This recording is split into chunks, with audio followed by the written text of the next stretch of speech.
নমস্কার, সনাতন ধর্মকথা চ্যানেলে আপনাদের সবাইকে স্বাগত। আজ রামায়ণের লঙ্কাকাণ্ডের 15তম পর্ব শুরু করব। 33 কোটি দেবদেবী, ব্রহ্মা বিষ্ণু মহেশ্বর, সর্বকালের সর্বসৃষ্টি, পিতা মাতা গুরু সবাইকে প্রণাম জানিয়ে এই পাঠ শুরু করছি।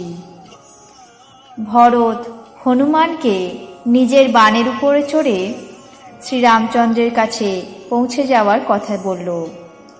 ভরতের এই কথা শুনে হনুমানের মনে কিছুটা অহংকারের উদয় হলো। সে বলল, আমার ওজন এই বান কি করে বহন করবে?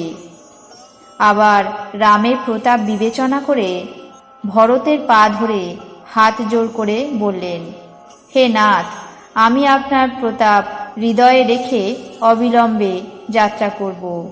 এই কথা বলে অনুমতি নিয়ে ভরতের চরণ বন্দনা করে হনুমান আবার যাত্রা করলেন। ভরতের বাহুবল, শীল, গুণ এবং প্রভুর চরণে অপার প্রীতি মনে মনে বারবার প্রশংসা করতে করতে যাত্রা করলেন। এদিকে লক্ষণের অবস্থা দেখে শ্রীরামচন্দ্র সাধারণ মানুষের মতো বলতে লাগলেন, অর্ধেক রাত শেষ হয়ে গেল, হনুমান এখনো তো এলো না। এই কথা বলে অনুজ লক্ষণকে তুলে বুকে জড়িয়ে ধরলেন এবং বললেন, তুমি কখনো আমাকে দুঃখিত দেখতে পারতে না। তোমার স্বভাব চিরকালই নরম। আমার মঙ্গলের জন্য তুমি মাতা পিতাকে ছেড়ে এসেছিলে। বনের গ্রীষ্ম, শীত, ঝড়, বাদল সবই সহ্য করেছ। এখন তোমার সেই অনুরাগ কোথায়? আমার এই করুণ কান্না শুনেও তুমি কেন চঞ্চল হয়ে উঠছ না? আমি যদি জানতাম যে বনে এলে ভাইকে হারাবো, তাহলে আমি পিতার কথা না মেনে চলার পরম কর্তব্য করতাম। পুত্র, ধন, স্ত্রী, গৃহ আর পরিবার এসব জীবনে বারবার হয়, আবার যায়, কিন্তু সংসারে সহোদর ভাই বারবার পাওয়া যায় না। এ কথা চিন্তা করে হে বৎস, জাগো, ওঠো।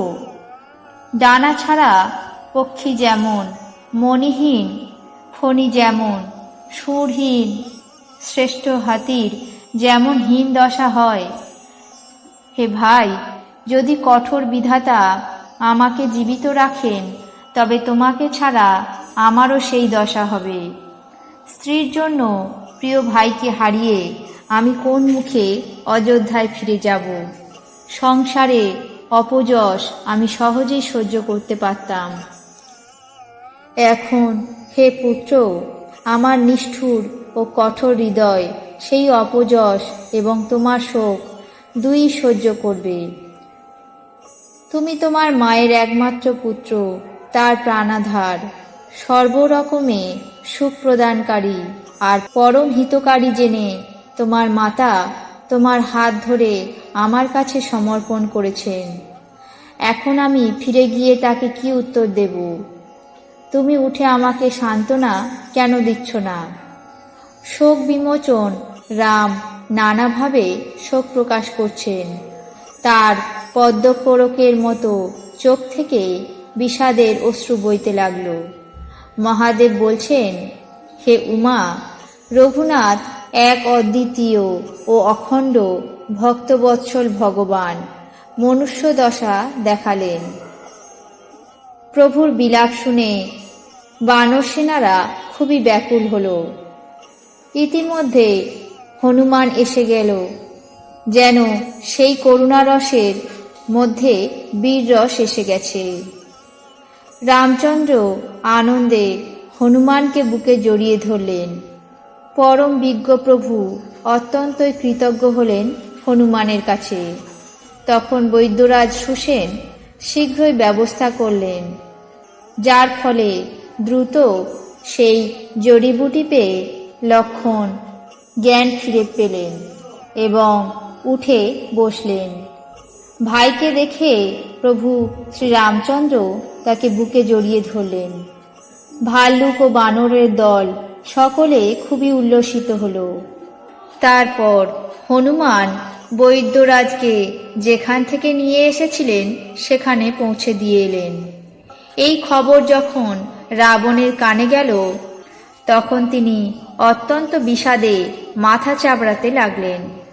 তিনি ব্যাকুল হয়ে কুম্ভকর্ণের কাছে গেলেন আর নানা উপায়ে তার ঘুম ভাঙানোর চেষ্টা করতে লাগলেন। শত প্রচেষ্টা করার পরে কুম্ভকর্ণ জেগে উঠে বসলেন। তাকে কেমন যেন দেখাচ্ছিল, স্বয়ং কাল যেন দেহ ধারণ করে বসে আছেন। কুম্ভকর্ণ জিজ্ঞাসা করলেন, বলো ভাই, তোমার মুখ কেন শুকনো দেখছি? কুম্ভকর্ণের কথা শুনে সেই অহংকারী রাবণ যেদিন থেকে সীতাকে হরণ করে এনেছে, সেই থেকে যুদ্ধের ঘটনা পর্যন্ত সবিস্তারে বর্ণনা করে বললেন, হে ভাই, বানরেরা রাক্ষসদের সবাইকে হত্যা করে ফেলছে, বড় বড় যোদ্ধাদেরও মেরে ফেলেছে। দুর্মুখ, দেবশত্রু, নরখাদক, মহাযোদ্ধা, অতিকায় আর অকম্পন তথা মহোদরাদি অন্যান্য সব রণধীর বীরেরা যুদ্ধে মারা গেছে। রাবণের মুখে এই সকল কথা শুনে কুম্ভকর্ণ অত্যন্ত দুঃখিত হয়ে বললেন, আরে মূর্খ, জগজ্জননী জানকীকে হরণ করে এনে এখন তুমি মঙ্গল চাইছ? হে রাক্ষসরাজ, এটা তুমি ভালো করনি। এখন এসে আমাকে জাগালে কি হবে? এখনো সব দম্ভ ছেড়ে শ্রীরামচন্দ্রের ভজনা করো, তবেই তোমার মঙ্গল হবে। আজ রামায়ণের লঙ্কাকাণ্ডের 15তম পর্ব এখানেই শেষ করছি। বাকি অংশ আগামী পর্বে পাঠ করে শোনাব। আপনাদের কেমন লাগছে তা অবশ্যই কমেন্ট বক্সে জানাবেন। চ্যানেলটিকে সাবস্ক্রাইব করবেন, লাইক করবেন, শেয়ার করবেন। ধন্যবাদ।